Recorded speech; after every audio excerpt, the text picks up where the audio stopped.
Cher maître, honorable assistance, permettez-moi de vous présenter un travail réalisé au sein du service de pneumoallergologie et maladies infectieuses à l'hôpital d'enfants de Rabat sur l'intérêt de la nébulisation du sulfate de magnésium dans les exacerbations d'asthme chez l'enfant. Le magnésium joue un rôle de bronchodilatateur et d'anti-inflammatoire. Il possède une action inhibitrice sur l'histamine et l'acétylcholine, permet la libération du calcium dans le cytoplasme. Agit également sur les fibres musculaires lisses, permettant leur relaxation.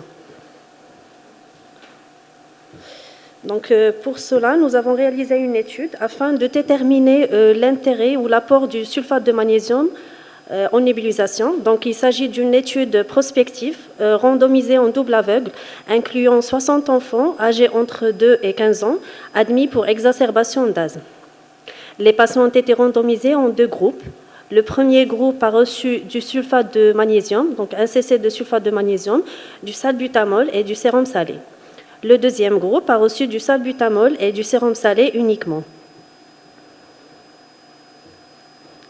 Nos patients ont été évalués selon le score MPIS. C'est un score qui se base sur des critères cliniques, à savoir la fréquence respiratoire, la fréquence cardiaque, la saturation en oxygène, les signes de lutte respiratoire et les râles sibilants, et qui prend en considération selon les tranches d'âge inférieures à 3 ans, entre 3 et 6 ans, ou bien supérieures à 6 ans. 3 nébulisations étaient administrées successivement dans chacun des deux groupes, à l'admission, après 20 minutes, à 40 minutes. Et en cas de non-amélioration, on avait continué à H1 et H3. Le score MPI s'était calculé après chaque nébulisation. Donc, pour les résultats, les deux groupes avaient les mêmes données démographiques. La différence du score MPS entre les deux groupes était statistiquement non significative, aussi bien pour les exacerbations modérées que pour les exacerbations sévères. Donc, ce tableau résume les résultats pour les deux groupes. Donc, pour les crises modérées, la solution 1, ou bien le groupe qui a reçu la nébulisation de salbutamol, sérum salé et sulfate de magnésium, donc la moyenne du score MPIS à l'admission après 20 minutes, 40 minutes à H1 et H3. Et donc, on voit que la différence entre les deux groupes n'était pas significative au fil du temps.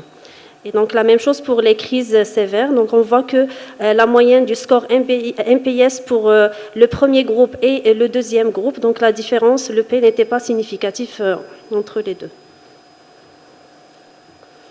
Donc, ici, une courbe qui montre le score MPIS au fil du temps dans les exacerbations modérées. En bleu, c'est le premier groupe qui a reçu du sulfate de magnésium, et en orange, le groupe qui a reçu que du salbutamol et le sérum salé. Et on voit qu'au fil du temps, il n'y a pas de différence significative entre les deux groupes. La même chose pour les exacerbations sévères. Donc, on voit que l'évolution du score MPIS au fil du temps pour les deux groupes. Donc, on voit qu'il n'y a pas une différence significative entre les deux. Les résultats restent discordants. Plusieurs études ne rapportent aucun bénéfice du sulfate de magnésium en nébulisation dans les exacerbations d'asthme chez l'enfant par rapport au traitement classique, comme celle de Turker et al. Et Colin Powell, ce qui concorde avec les résultats de notre étude.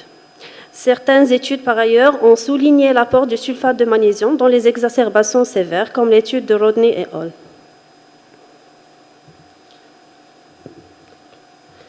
Donc, en conclusion, l'addition du sulfate de magnésium en nébulisation dans l'exacerbation d'asthme chez l'enfant comme traitement adjuvant au traitement standard n'a pas montré de bénéfice, aussi bien dans les exacerbations modérées que dans l'exacerbation sévère.